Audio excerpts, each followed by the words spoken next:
Students, rule 6 for subject verb agreement says if a singular and plural subjects are connected by or, nor, neither nor, either or, not only but also. In that case, the verb agrees with the subject placed after or, nor, but also. Let's take an example for this rule. Students, in the given sentence you can see neither the quality nor the prices have changed. Here we have two subjects. First one is the quality and second one prices. This is plural subject and this is a singular subject, and both the subject are connected by nor. So according to the rule we have to see the word placed after nor. Word placed after nor here, the prices, will be taken as subject. This is a plural subject, so we used here plural verb have. Let's take one more example. In the given sentence you can see either the sisters or the brother has done it. Students, we used either, and first one subject we do have here sisters and second one brother. Both the subjects are connected by or. According to the rule, the word placed after or will be regarded as subject. The brother here is singular subject. So according to the singular subject, we used here singular verb has. Let's take one more example. Students, in the given example, this is example number 3, we are talking about not only father but also children are missing. In the given sentence, first one subject we do have your father and other subject is children, and father singular subject is connected with the plural subject children with the help of but also. So the rule says when a singular subject is connected with a plural subject with the help of but also, verb agrees with the subject placed after but also. Because here children is a plural subject, so we use here plural verb are.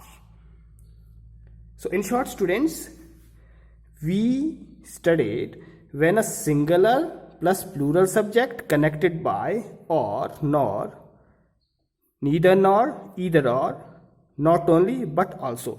In that situation, the subject placed after or, nor, but also will be regarded as subject, and always verb will be used according to that subject in the sentence.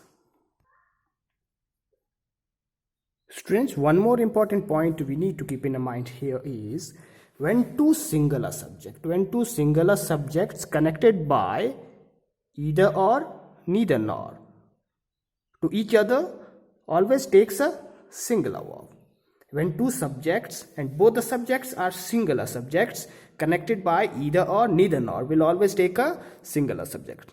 Let's take an example. Students, in the given sentence you can see neither the sister,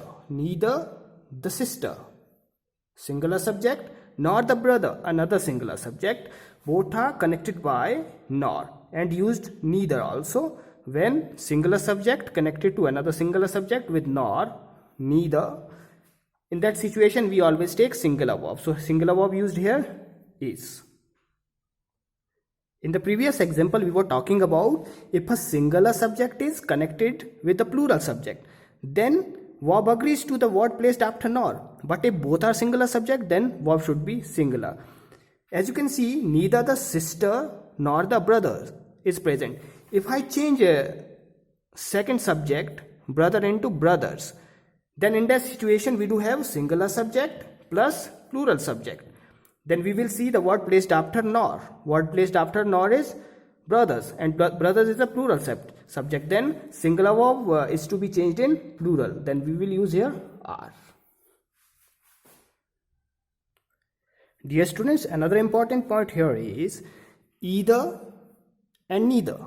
If either and neither used in a sentence as subject but without or and nor, in that situation the verb always must be singular verb. Let's take an example for it. Students, in the given sentence, either of the pens is missing. In the given sentence, we used either but without or. Either used without or.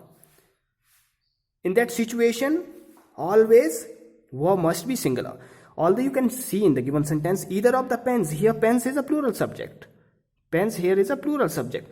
But the rule says when either is used without or, neither without nor. In that situation, verb should be always singular. Either of the pens is missing. So according to the rule, either without or. Either without or, we used a singular subject. A singular verb is. Students, look into one more example. Neither of the girls is present. In the given sentence, we use neither but without nor. We use neither but without nor. So the rule says when neither is used without nor, always verb should be singular. Although in the given sentence you can see girls here is a plural subject. So usually the mistake we commit is we'll see subject and we use here are. But according to the rule, this is wrong verb. Because the rule says when neither is used without nor, always verb must be singular. Dear students, let's discuss another important rule. The rule says if in a sentence, in the subject of a sentence, we have any, some, no, one, every, each, added with a singular noun. Added with a single noun, it always takes a singular verb. Let's look at the given words. Anybody, nobody, somebody, everybody, no one. Students, when these words are used in the sentence as a subject, it always takes a singular verb. Let's take an example for this rule. Look at the given sentence. Nobody is allowed to go out. Here in the sentence we used nobody. So the rule says when nobody is used in a sentence, always verb should be singular. So we used a singular verb is. Students, here we can add one more word. Look at the second sentence. Although in the first sentence you can see nobody, along with that we use singular verb is. But if you look at the second sentence, none of the children. Here children is a plural subject. Children is a plural subject, but the rule says when in the sentence none is used, always verb must be singular. Although children is a plural subject, still we used here singular verb is. Why? Because the rule says when none is used in a sentence, always verb should be singular. Verb should be singular. So here we used singular verb is. Dear students, there are a number of nouns which are always plural in form but singular in meaning. If such noun is used in a sentence as a subject, what you will do in that situation? Dear students, if a noun used in a sentence that is plural in form but singular in meaning, always takes a singular verb. Let's take an example for this rule. Dear students, in the given sentence, news is traveling faster than anything.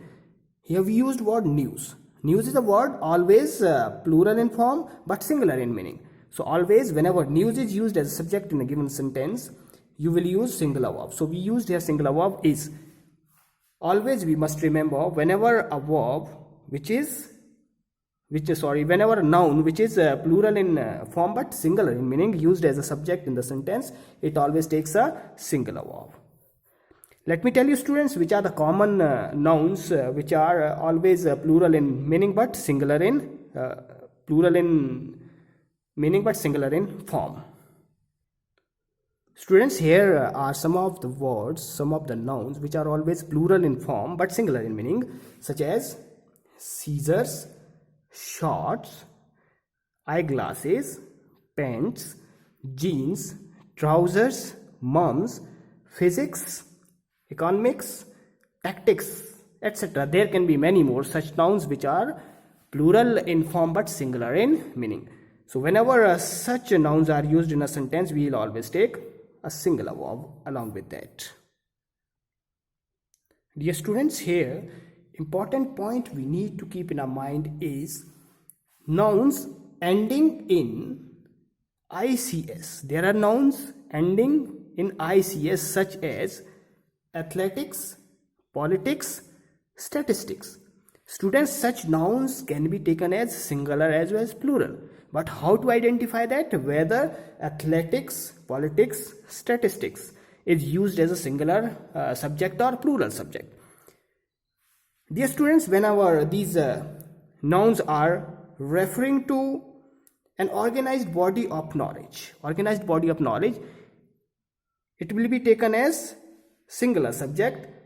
But whenever it is referring to an activity, fact or quality, it will be considered as a plural subject. Look at the given sentence. Politics is my favorite subject. Students, word used here, politics, is ending in ICS, as we have already discussed here. Politics is my favorite subject. Here I use singular verb is. Why? Because the rule says if politics is used as a subject and referring to an organized body of knowledge. An organized body of knowledge means politics is here referring as a subject. That's why I used here singular verb is. That's why the sentence is written the way politics is my favorite subject. Same sentence can be taken as plural subject as well. Let's take an example for that. Students, look at the second sentence. I like him, but his politics are not good. In the first sentence we used politics, but in the second sentence also we used the same word politics. Here it was considered as a singular subject. Here it is considered as a plural subject. Why so? I like him, but his politics are not good. In the first sentence, politics was referring as an organized body of knowledge as a subject. But in the second sentence, politics is referring as quality of him.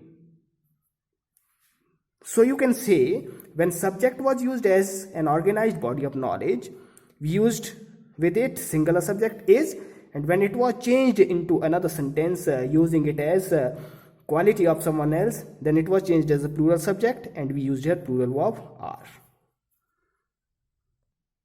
Students, let's take one more example. Here in the given sentence you can see athletics provide good recreation. In the sentence we used athletics, and athletics also ending in ICS as we have already discussed here. But here in the given sentence, athletic provide good recreation. Here athletic means different games. Here athletic means different games. That's why here athletics will be considered as plural subject. So we used here plural verb provide. Students, I hope you have understood all the, and in one or two more videos we'll discuss few more rules for the same topic, and I hope with that I will wind up the topic. So keep watching these videos. It will help you a lot to improve your English, and subscribe the channel if you're not subscribed it. Press the bell icon so that you do not miss my upcoming important videos. Thank you and stay safe.